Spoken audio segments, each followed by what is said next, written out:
agradecer al licenciado Juan Rodolfo Sánchez, presidente municipal constitucional de Toluca, porque a sugerencia de él llevamos a cabo una investigación sobre estas haciendas que hubo en el territorio de Toluca, y no solamente del municipio de Toluca, sino de parte del valle de Toluca o de Matlatzinco, como se le conoció en la época prehispánica. Bien, pues vamos a hablar un poco sobre la historia de estas haciendas, desde sus orígenes, es más desde sus antecedentes, antes de la llegada de los españoles, cómo era esta zona del Valle de Toluca.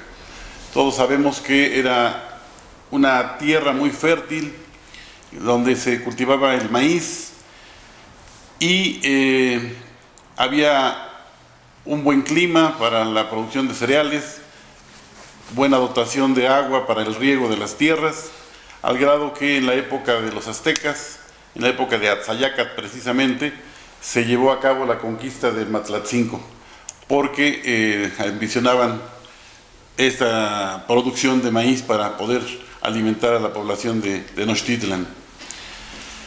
En la época de Atzayacat, en 1476 más o menos, se llevó a cabo la conquista de este valle, y desde entonces se mandaron construir en lo que es Calixtlahuaca ahora algunas trojes o graneros para almacenar el maíz que debía surtir a Tenochtitlan.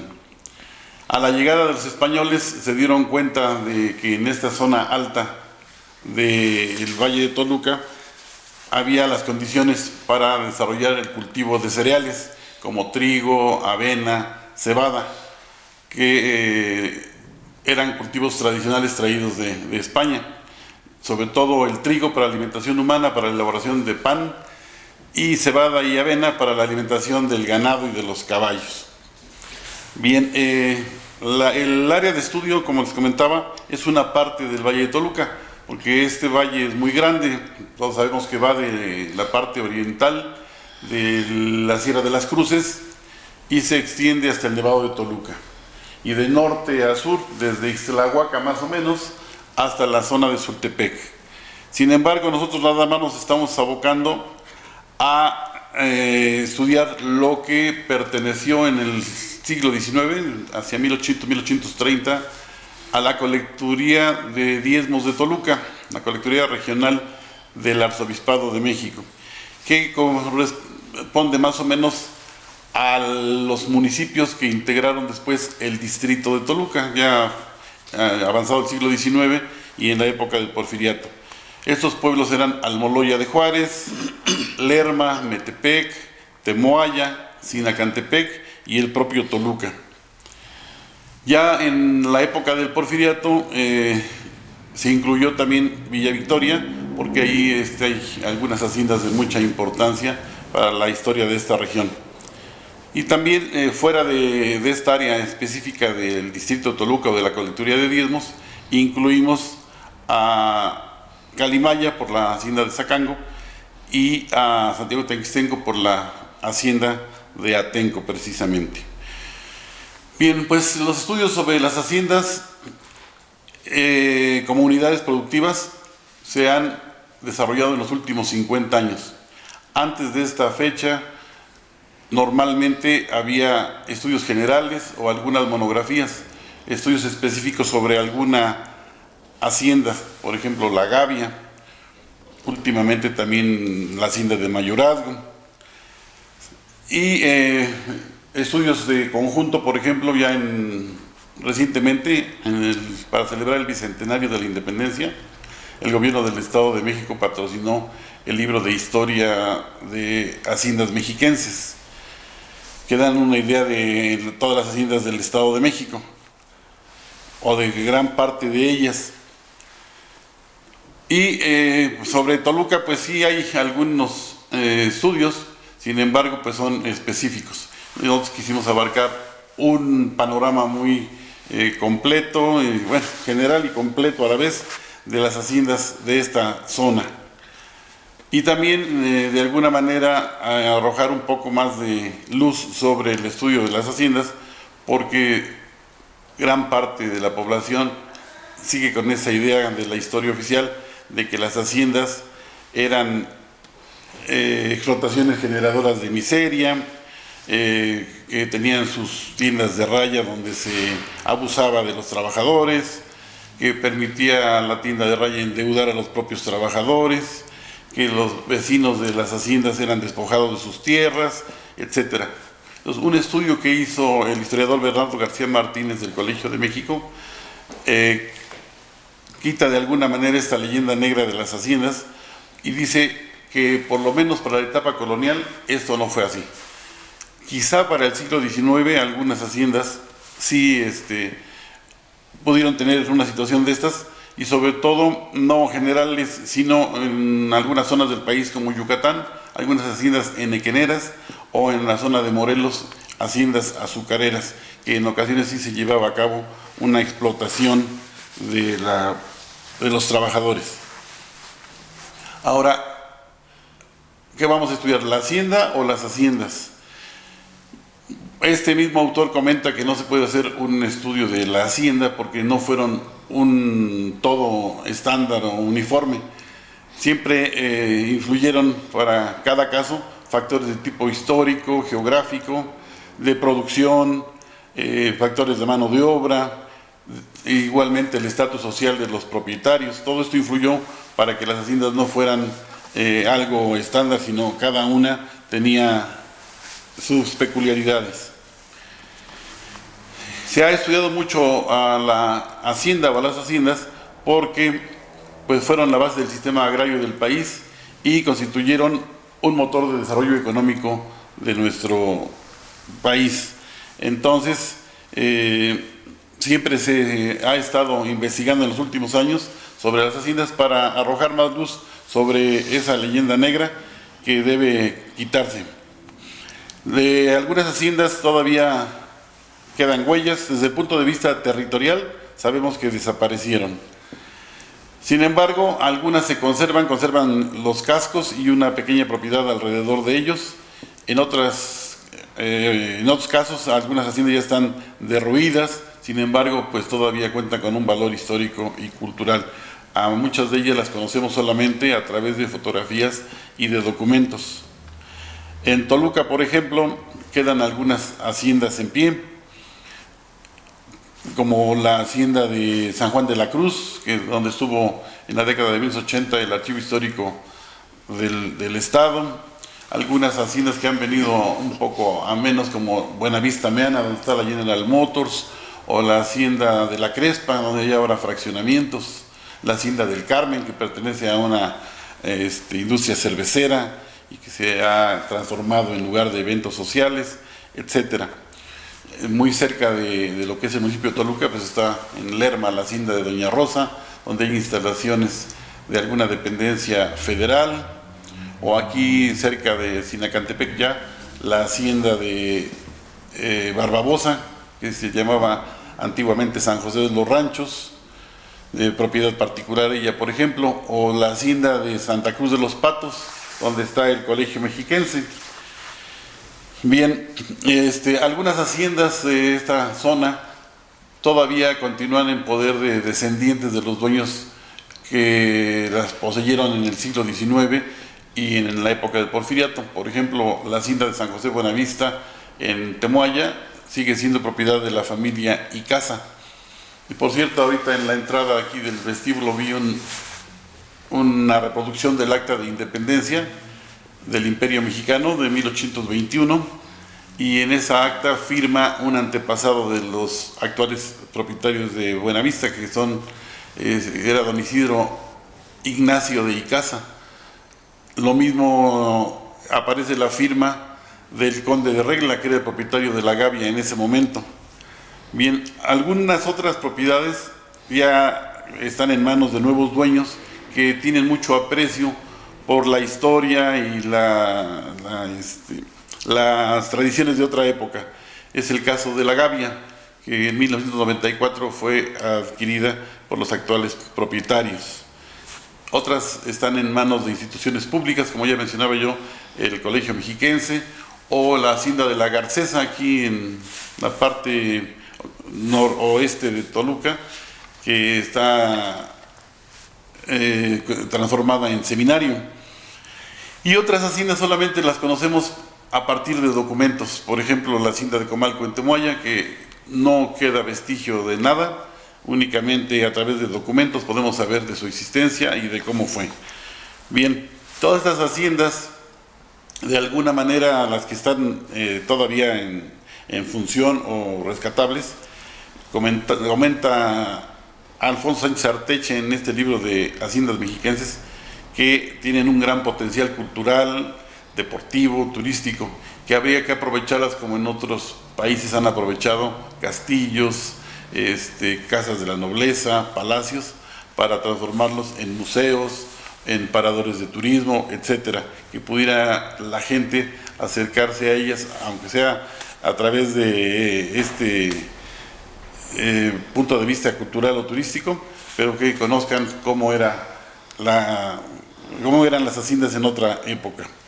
Bien, pues a la llegada de los españoles, ya decía yo, a México, ya hace casi ya 500 años, viene Cortés al Valle de Toluca, y una de las primeras estancias que funda es la de Atenco en 1524.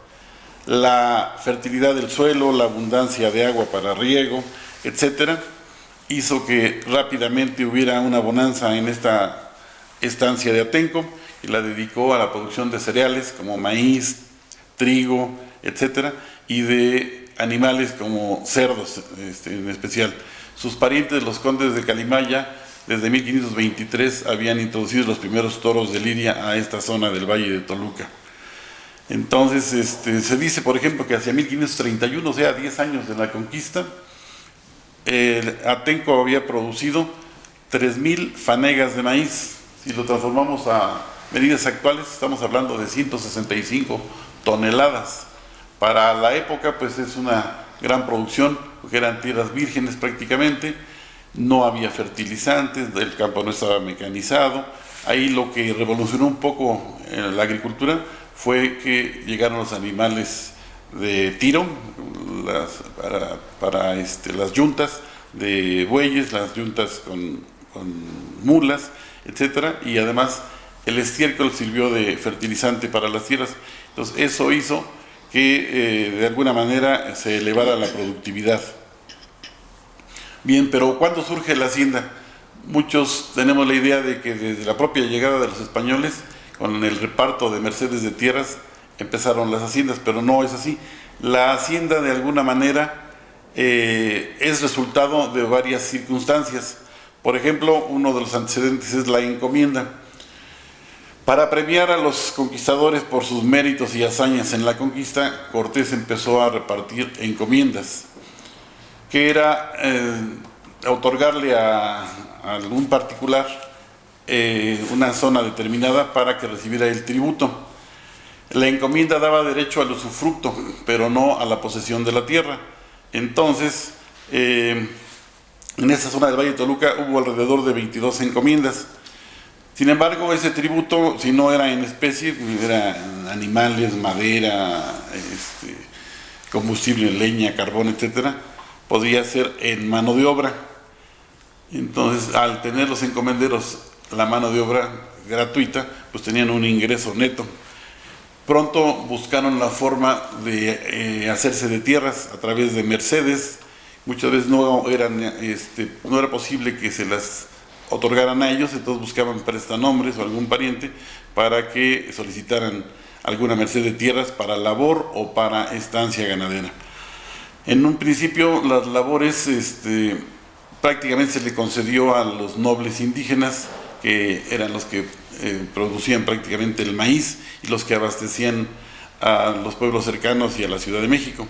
Los españoles en un principio se dedicaron más a la explotación ganadera en las estancias ganaderas.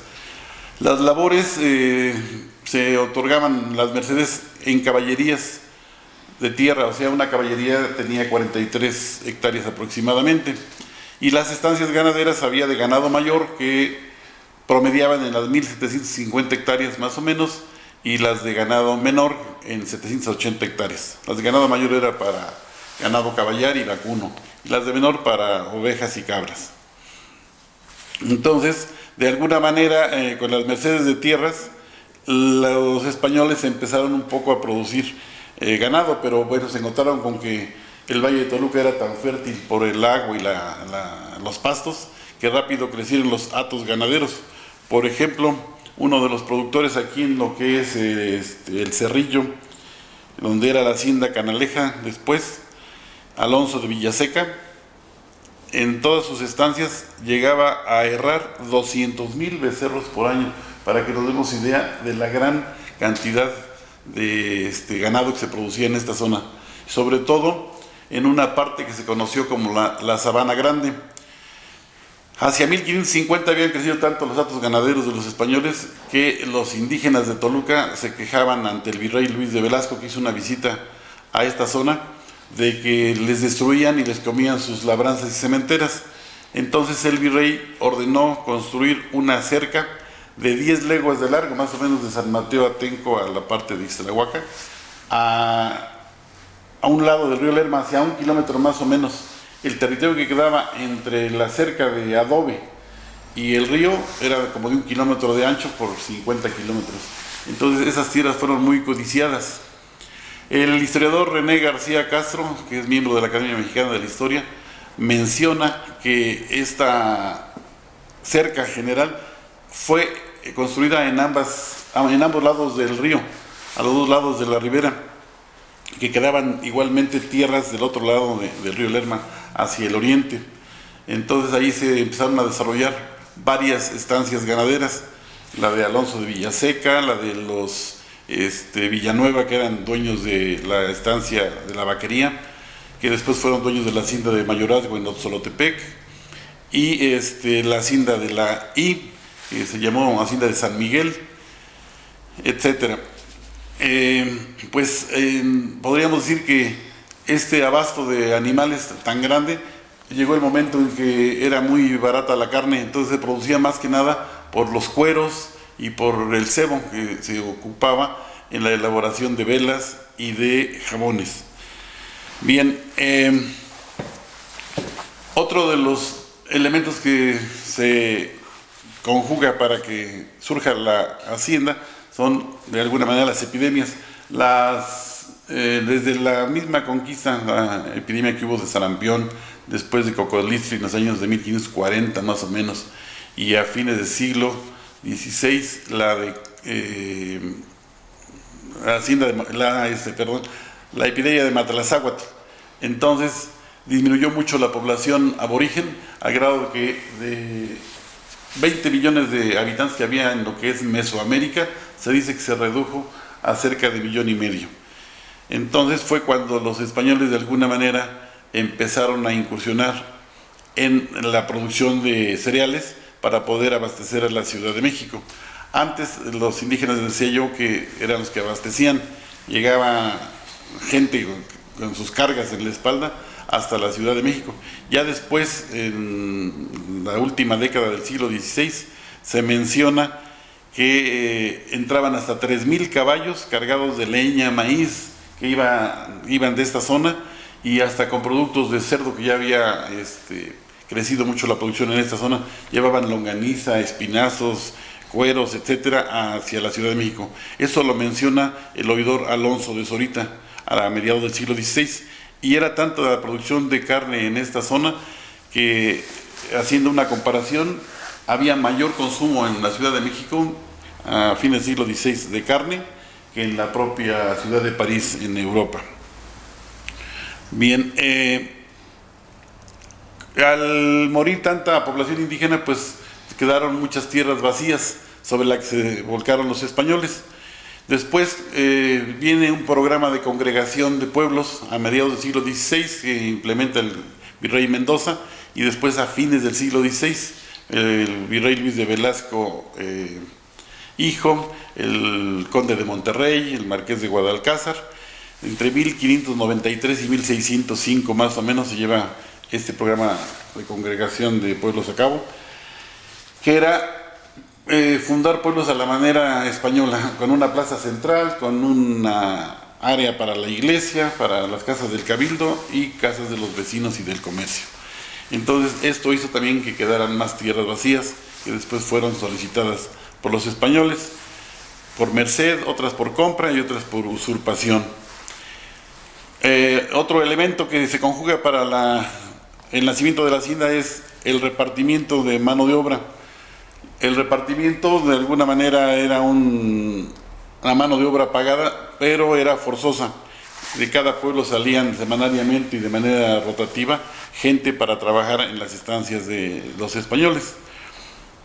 Más adelante empezaron a surgir los indios laboríos o gañanes, que se les conoce, que era una mano de obra libre que podía trabajar a su gusto en donde ellos quisieran.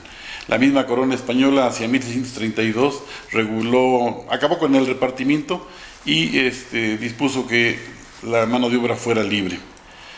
Y finalmente en 1643 se llevó a cabo un programa de composición de tierras, decía la corona española, o sea, de regularización de la propiedad.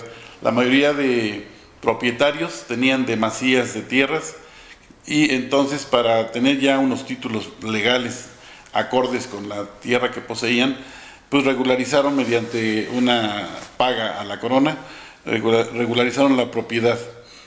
Y de esta manera, teniendo la tierra, agua, organización laboral y un mercado a donde vender los productos, pues ya no se producía para solo autoconsumo, sino para consumo de los mercados locales y de mercados mineros. Por ejemplo, aquí en lo que es el Valle de Toluca, surtían a Sultepec, Temascaltepec, o a lugares más lejanos como Tasco o Zacualpan, o otros lugares. Más adelante se preocuparon por surtir también a las minas de Guanajuato y hasta Zacatecas. Y Toluca era el paso obligado para todas estas recuas de arrieros que surtían esos lugares. Bien, entonces, ya conjugando todo esto, es más o menos en la primera mitad del siglo XVII cuando podemos decir que nace la hacienda ya como una empresa productiva. Y un historiador, Herbert Nickel, que estudió la hacienda en México, su libro es Morfología de la Hacienda en México, la define como una unidad productiva caracterizada por el dominio sobre la tierra, el agua, la fuerza de trabajo y los mercados locales y regionales. Y así es como podemos hablar de que en esta zona nacen haciendas mixtas, porque también hay que ver, según su vocación, había haciendas de distinto tipo.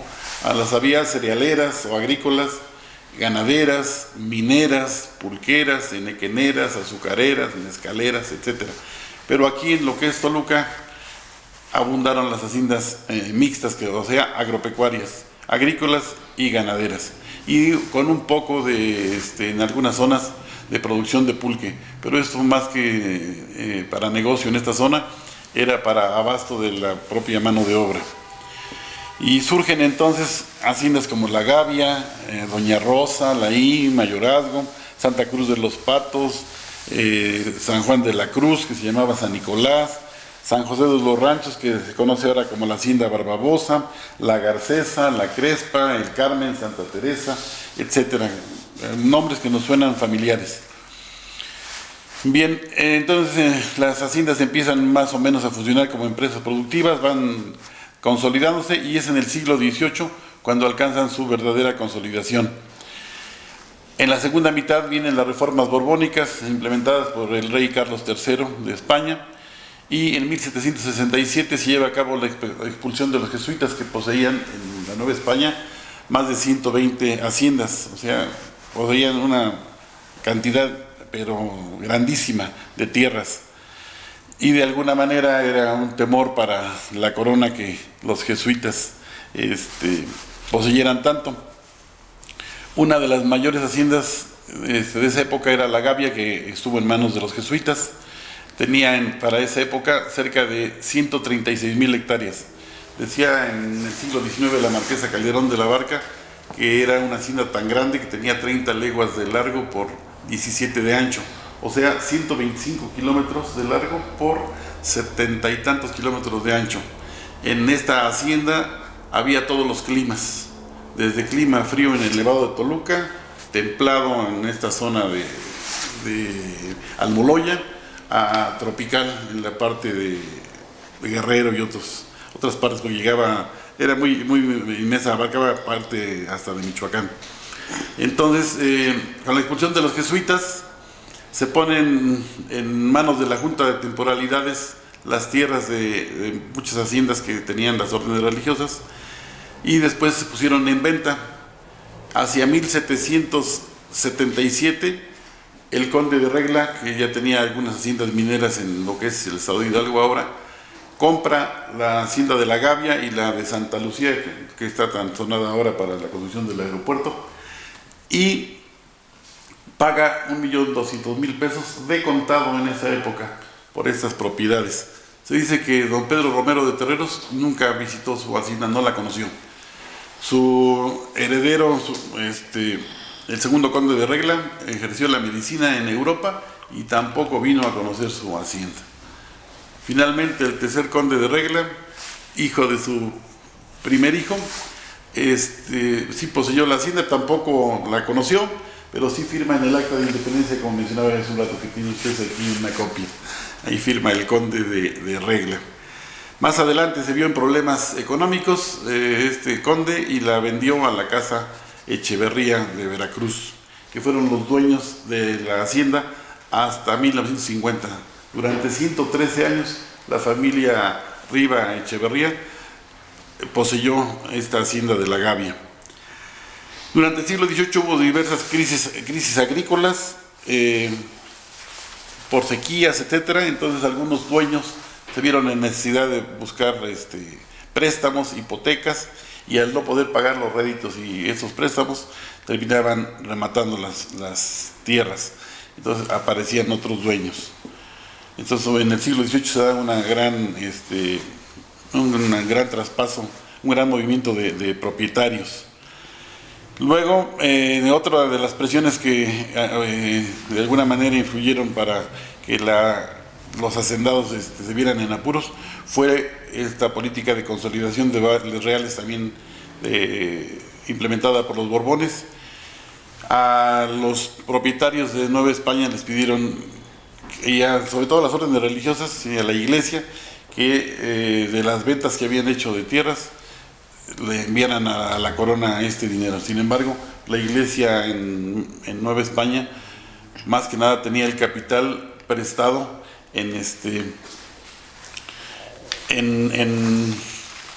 para varios productores, y finalmente, al no poder pagar muchos de ellos, uno de ellos fue el hermano del cura Hidalgo, que se vio tan apurado para poder continuar con la producción en su hacienda, que de la angustia se volvió loco, y eso ha de alguna manera influido para que el cura Hidalgo se lanzara a la lucha libertaria. Rápidamente, para no alargarme, en el siglo XIX, en la primera mitad, las haciendas sufren la inestabilidad de la guerra de independencia. Por ejemplo, la hacienda de Atenco, en uno de los pasos de la tropa insurgente, tiene que entregar 200 reses para alimentar a todos los voluntarios que iban con Hidalgo. En una incursión que hizo Rayón en 1812 a esta zona de Toluca, incendiaron la hacienda de La Garcesa. Los insurgentes, en su paso por Temoaya, destruyeron la cosecha de la hacienda de Comalco, etc. Después de la independencia aparecen nuevos dueños como Iturbide, Guerrero, Riva Palacio, muchos burócratas ya del nuevo gobierno que se apropian de estas haciendas. En la segunda mitad del siglo XIX, con las leyes de desamortización de corporaciones civiles y religiosas, y después las leyes de nacionalización, quedan muchas tierras libres, que los liberales querían crear una clase media rural productiva. Sin embargo, muchos de ellos no pudieron adquirir las tierras, y entonces algunos hacendados que existían en ese momento compraron, o nuevos inversionistas compraron las tierras. En ese momento aparecen la familia Barbabosa y Pliego aquí en Toluca, que se apropian de grandes territorios mediante compra. Y por ejemplo, la familia Pliego llegó a tener 14 haciendas en esta zona del distrito de Toluca, que abarcaban 127.197 hectáreas. Los Barbabosa llegaron a tener 5 haciendas, entre las más sobresalientes estaban Atenco, San Diego de los Padres y Santín. Don Santos Pérez Cortina, que también se dedicaba al comercio aquí en Toluca, aparte de Santa Cruz de los Patos, llegó a tener 11 haciendas más, y ya en la etapa final del porfiriato y en la época revolucionaria, por ejemplo, don Amado Muciño llegó a tener 5 haciendas. Bien, pues llega el porfiriismo, fin del siglo XIX, primera década del siglo XX, y tienen una consolidación extraordinaria las haciendas. Para esta zona había 60 haciendas y 120 ranchos. La llegada del ferrocarril de alguna manera incide en la comercialización de los productos que se mandaban ahora en mayor cantidad y a mayor distancia.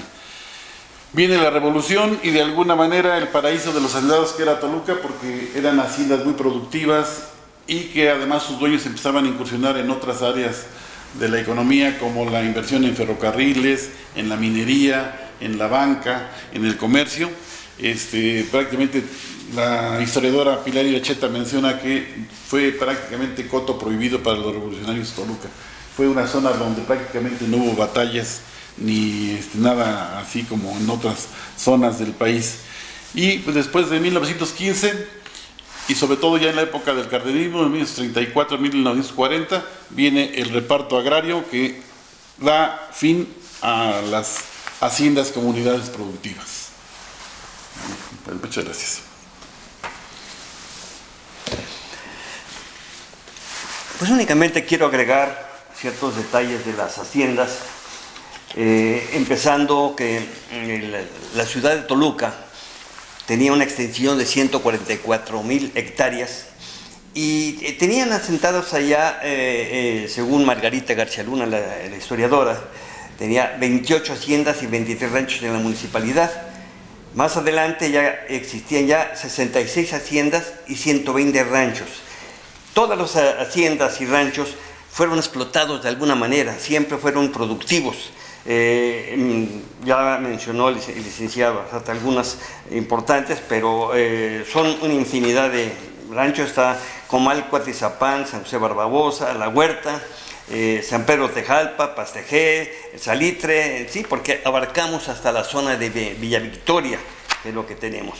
Ahora, lo más importante está que los hacendados en alguna época fueron presidentes municipales de Toluca, que es una cosa a donde veíamos la amistad que tenían con los gobernantes, desde el presidente hasta el gobernador. Tenía un acercamiento. Estaba un Valeriano Lechuga, que es dueño de la Hacienda del Carmen y Santa Teresa, fue presidente municipal en 1878, Antonio Pliego Cruz, Alberto Henkel, Ignacio Mañón y Valle, Eduardo Henkel, Benito Sánchez Valdés, Ramón Díaz Hinojosa y Antonio Barbabosa, hacendados que fueron finales del siglo XIX y principios del siglo XX. Son hacendados que realmente dedicaron también su vida para atender a las poblaciones como políticos. En la época porfiriana hubo hacendados que concentraron varias propiedades. Como mostraba el licenciado, había hacendados que tenían, por ejemplo, el hacendado que tenía Santos Pérez Cortina tenía 14 haciendas, que eran todas muy productivas y muy destacadas. No alcanzaba a visitarlas. La familia Pliego llegó a tener 127,000 hectáreas en haciendas.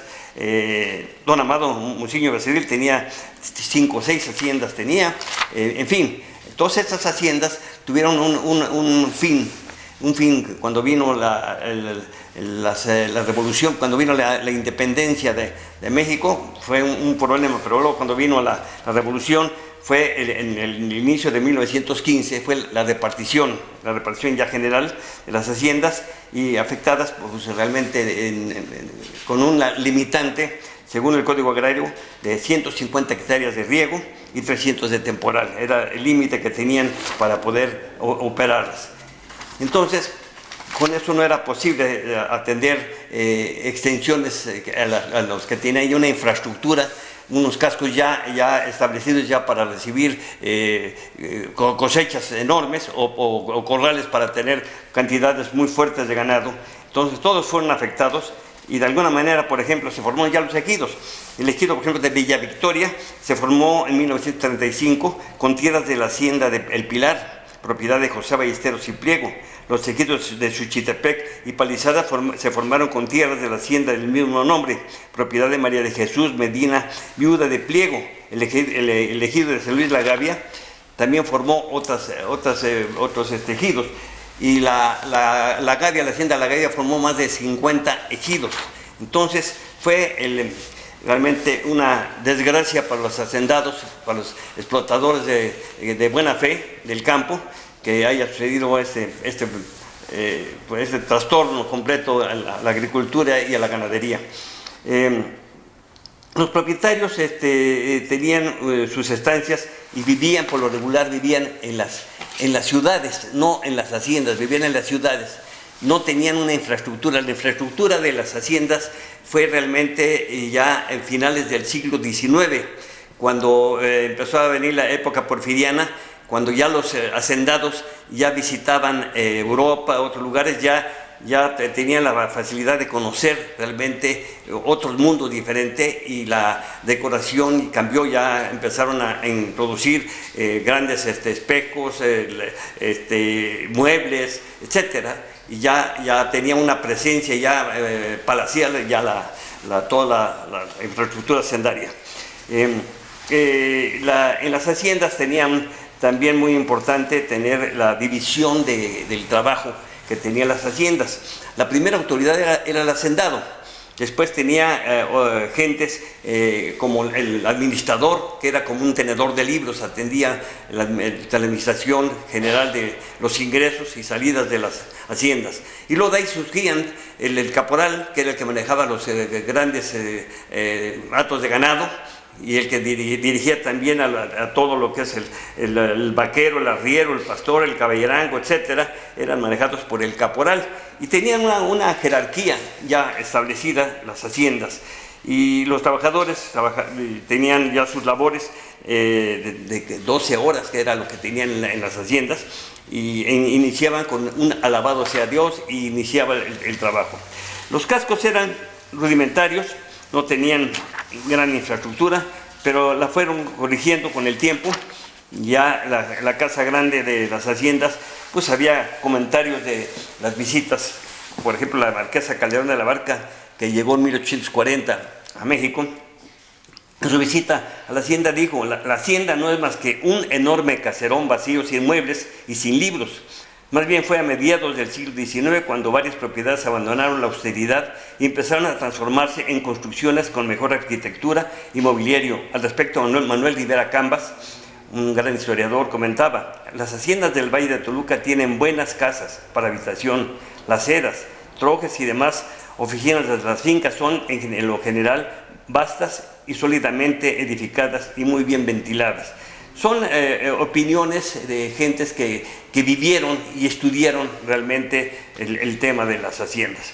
Ya cuando empezaron a traer de Europa, traían desde billares,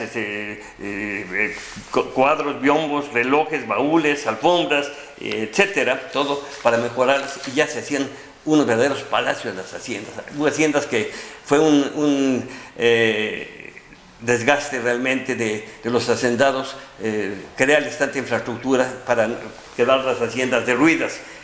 Algunas haciendas se conservaron, como comenta el licenciado Zate. La Gavia es una hacienda que pensamos que, según las críticas, es la mejor hacienda que existe en México, y hablan otros en América Latina, porque es una hacienda que los nuevos dueños, la familia Pablo González Carbonell y doña Gaby Vargas, la historiadora y la escritora, ha logrado una infraestructura muy actualizada, pero conservando las partes antiguas de la hacienda, tratando de rescatar la antigüedad de esa hacienda.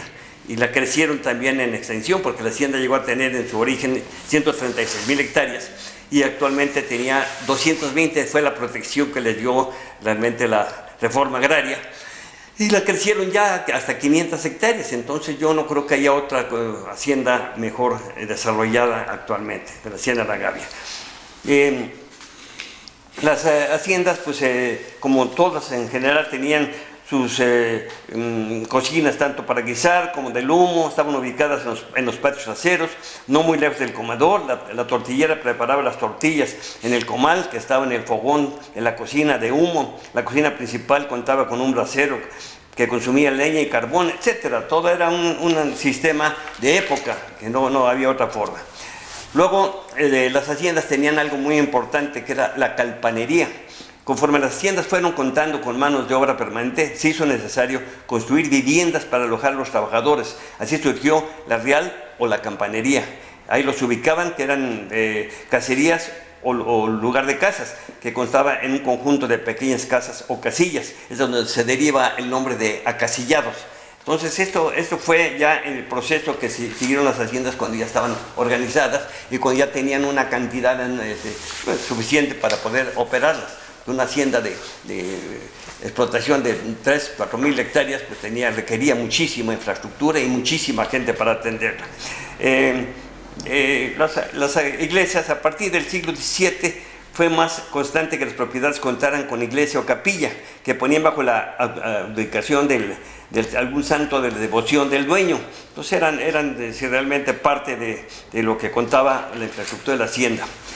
Y lo más curioso eran las tiendas de raya. Las tiendas de raya era necesario tener una tienda de raya para atender, como estaban alejadas de la población, tenían que atenderlos ofreciéndoles venta de artículos. Casi nunca hubo exceso y abuso del hacendado. Entonces se les ofrecía los elementos más importantes para poder subsistir. Y luego, como el 99% del campesino eran analfabetos, no había forma de que escribieran, entonces les pedían una raya, en la libreta que era el rayador, les pedían que marcaran una raya, y esa raya surgió ya el término de tienda de raya. Ahí vino el término, fue muy curioso, pero así fue. Y las lagunas, por ejemplo, la historiadora, citando a Ricardo Rendón Garcini, afirma que la tienda de raya no fue solo un lugar de lucro, sino el centro de reunión y comunicación entre los trabajadores. O sea que el sentido de explotación con que le ha caracterizado es un mito que debe aclararse. La tienda era el lugar que predisponía a la convivencia y al chismorreo. Así se llevaba a cabo el intercambio de opiniones y se reafirmaba valores sociales que daban cohesión al grupo a partir de un sentimiento de identidad entre los trabajadores de la hacienda. No era raro que la tienda o fuera de ella los trabajadores jugaran cartas, a veces apuestas, a veces la guitarra, etc. Esa era la vida que vivían. En la fiesta del santo patrono, las haciendas siempre veneraban a un santo patrono, puede ser San Isidro Labrador, San Antonio Abad, etc. Y se celebraban sus fiestas religiosas en honor del santo patrono de X hacienda. Por ejemplo, la Gavia la Gavia en sí, su nombre era Candelaria. La Virgen de la Candelaria, Nuestra Señora de la Candelaria, y ahí celebraban el 2 de febrero, celebraban su misa, llevaban mañanitas, etcétera. Eso fue todavía inclusive ya con el penúltimo dueño, el Albarrán Pliego, el Chope Albarrán.